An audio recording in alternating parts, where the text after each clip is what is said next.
Je suis père Slavomir Kielbasa. Ça peut donner l'impression un peu exotique. En fait, je viens de la Pologne. Je suis né en 1972 au sud de la Pologne, dans la famille de 6 personnes. Je suis né dans un village dans la campagne. C'est là où j'ai accompli mon éducation primaire.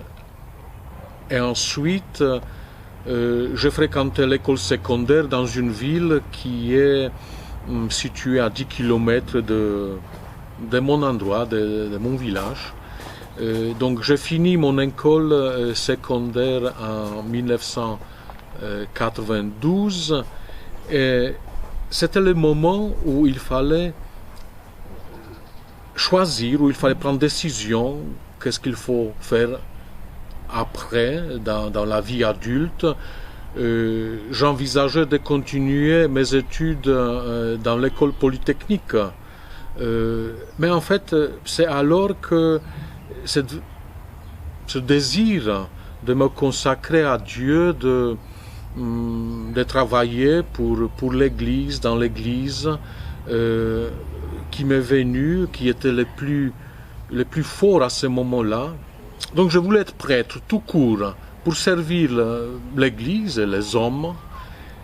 J'ai participé au pèlerinage. Je me suis décidé d'aller au pèlerinage à Częstochowa. C'est le sanctuaire national en Pologne dédié à Notre-Dame de Częstochowa, la Vierge Noire. Et c'est au cours de ce pèlerinage que j'ai eu la chance de rencontrer un missionnaire. C'était un père SMA, ce qui veut dire Société des missions africaines, c'est la société dont je suis le membre. J'ai reçu un petit papier avec quelques informations concernant le SMA et cela m'a saisi. J'ai demandé à la Vierge Marie au cours de ce pèlerinage qu'elle m'éclaire, qu'il me donne la lumière de discernement. Et finalement, j'ai décidé d'entrer dans la SMA. Cette idée d'être missionnaire, d'aller dans le pays lointain, de partager ma foi avec les autres, ceux qui ne connaissent pas encore Jésus, cette idée venait de temps en temps avant. Et maintenant, providentiellement, c'est la SMA qui est apparu sur ma route. Et donc, j'ai demandé l'admission pour commencer mes études dans la SMA et j'étais admis, j'étais accepté. Et donc en 1992, je suis entré au séminaire de la SMA en Pologne. Donc Société des missions africaines, c'est une société de prêtres missionnaires qui était fondée par un évêque français qui s'appelait Melchior Marion de Brézillac, qui était originaire du diocèse de Carcassonne. Il a commencé sa vie consacrée comme prêtre diocésain. Ensuite, il a senti une vocation missionnaire en lui et il a demandé l'admission aux missions étrangères de Paris. Il a fait le noviciat avec eux et ensuite il a été envoyé en Inde, où il a travaillé pendant 12 ans. Ce qui était très important pour lui, c'était la formation des clergés indigènes. Il voulait déjà former le clergé indigène et il voulait que le système de caste ne soit pas considéré par l'Église. Donc, malheureusement, il n'a pas eu entente à ce niveau-là. Il a demandé une démission de sa poste en Inde et il s'est mis à la disposition de Rome pour sa future vie missionnaire. Rome lui a proposé l'Afrique de l'Ouest, où l'évangélisation n'a pas encore été vraiment commencée. Mais à une condition, qu'il trouve des compagnons. Pendant une année, il a parcouru la France en partageant son désir avec des prêtres, avec les séminaristes dans les différents coins de la France. Et finalement, ils se sont retrouvés 6 à partager ce désir d'aller en mission. Et en 1856, ils se sont retrouvés ensemble dans la basilique de Fourvière à Lyon, et c'est là où ils ont dédié cette œuvre missionnaire à la Vierge Marie. Nos premiers missionnaires sont allés à Sierra Leone, en Afrique de l'Ouest. Malheureusement, c'était le temps où il y avait l'épidémie de la fièvre jaune. Et parmi 6 qui sont partis, 5 sont morts. Parmi ces 5, il y avait aussi notre fondateur, Melchior de Brasillac. Il y a un frère qui a survécu cette épidémie. Il a pu rentrer en France et avec un autre prêtre qui s'appelait Auguste Planck, ils ont continué l'œuvre missionnaire. Cette fois-ci, ils ont changé l'endroit en Afrique et c'est le Dahomey qui a été confié à la SMA. C'est plus à l'est, c'est toujours en Afrique de l'Ouest. Aujourd'hui, c'est le Bénin. Et ainsi, SMA s'est implanté dans cette région de l'Afrique. Le pays comme Bénin, Ghana, Côte d'Ivoire, aussi Togo, Nigeria. Donc, nous pouvons dire que SMA est la base de structure de l'Église qui est née là-bas. À présent, nous sommes à peu près 1000 dans le monde tout entier. Et les prêtres de la SMA viennent de tous les 5 continents. Les jeunes africains, je peux dire que maintenant, ils constituent un tiers de la société par rapport au nombre des membres de la Société des missions africaines. Et parmi eux, nous avons déjà 3 évêques. Donc, je peux dire que c'est le fruit visible, de beaux fruits de travail missionnaire après 160 ans de la présence en Afrique, que nous avons déjà nos évêques qui puissent à leur tour prendre charge de leurs églises qui sont en Afrique. La formation dans la SMA dure 9 ans. Nous commençons par le cycle de la philosophie qui dure 2 ans et nous faisons ce cycle de la philosophie dans nos pays respectifs. Donc moi je fais ce cycle de la philosophie en Pologne. Ensuite, nous sommes allés à l'apprentissage de la langue. Malheureusement, personne en Afrique ne parle polonais. Donc il fallait apprendre la langue. Je suis allé en France. Je fais mon apprentissage de langue à Lyon, à l'Alliance française là-bas. Et ensuite, après cette année, nous avons fait l'année spirituelle, le noviciat, que je fais à Moselle, en France aussi, pour connaître mieux la spiritualité et qu'est-ce que c'est la SMA. Notre fondateur, Monseigneur de Brasillac, il demandait ses membres d'être les missionnaires du fond de votre cœur. Et moi, je me suis dit que ce temps de noviciat, c'était justement le temps de prendre ses convictions, de devenir missionnaire du fond du cœur.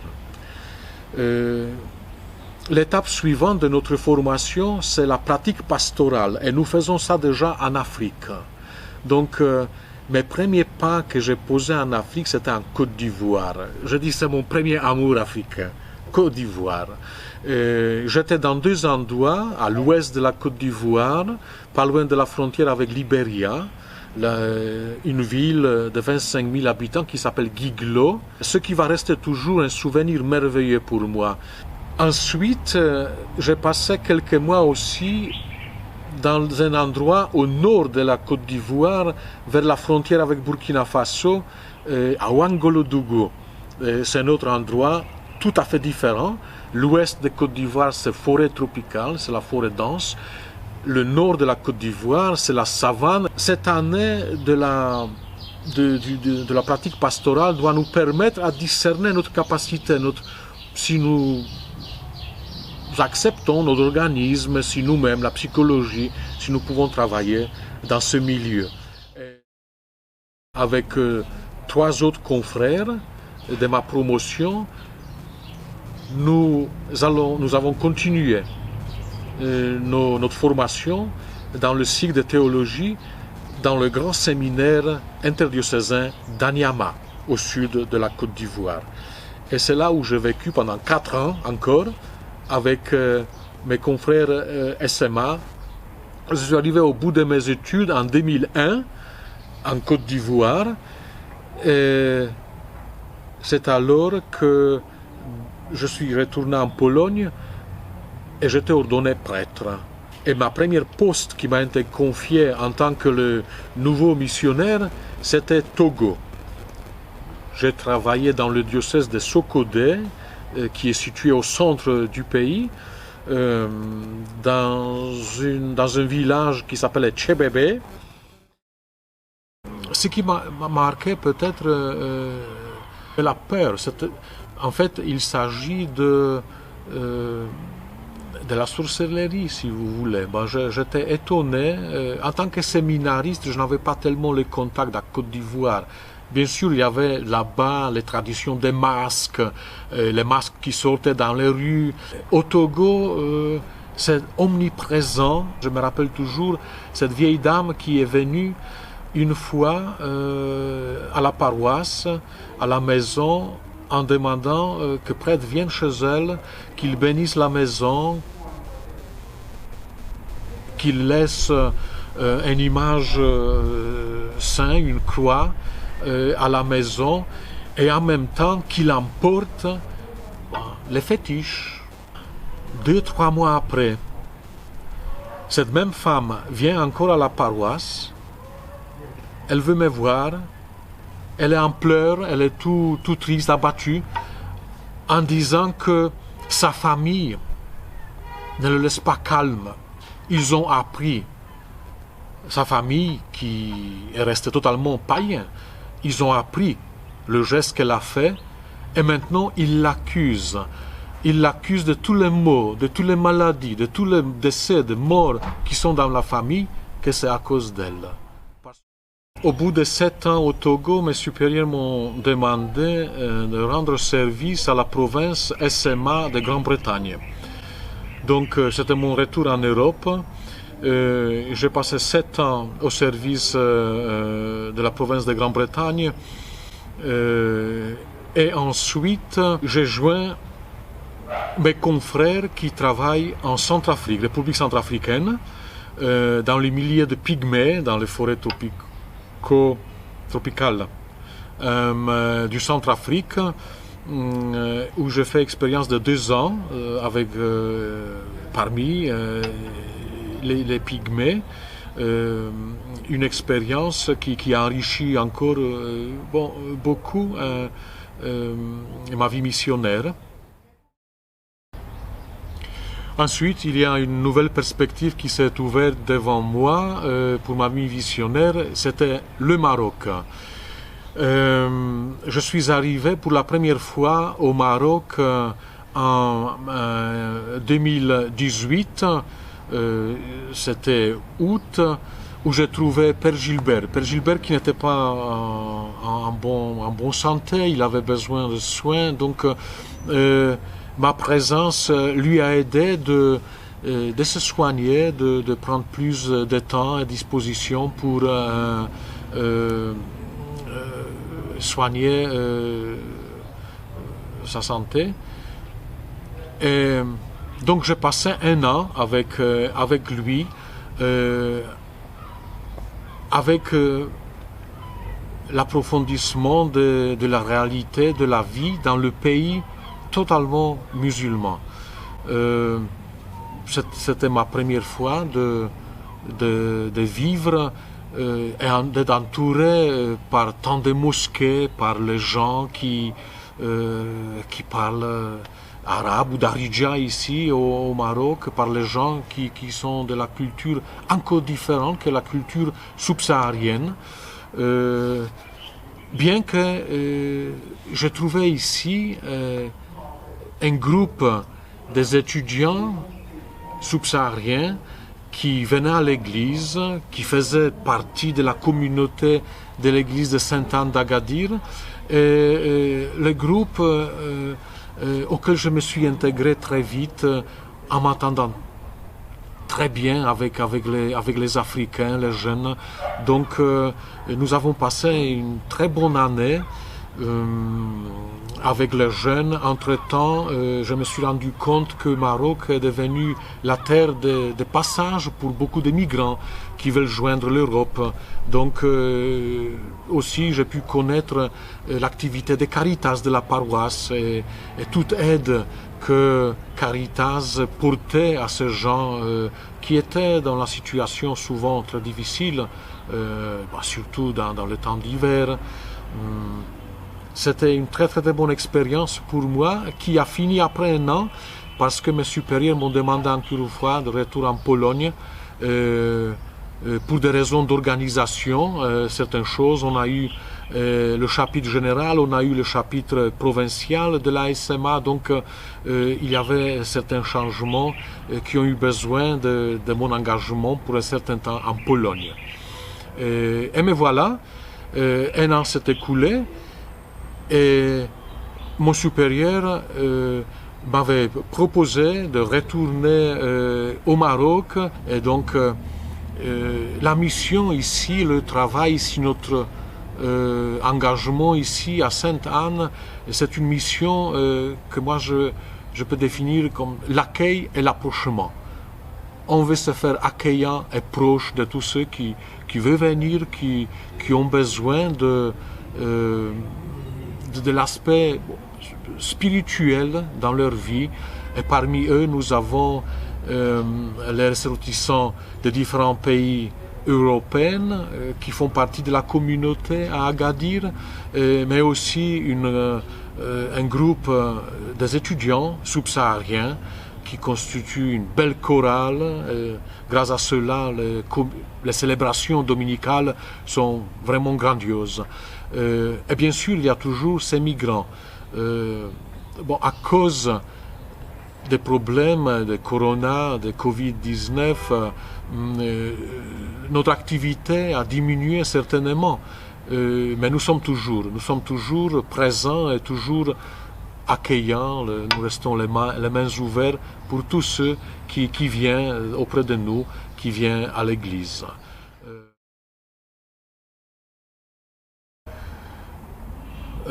Tout d'abord, le Maroc, on se sent en sécurité au Maroc.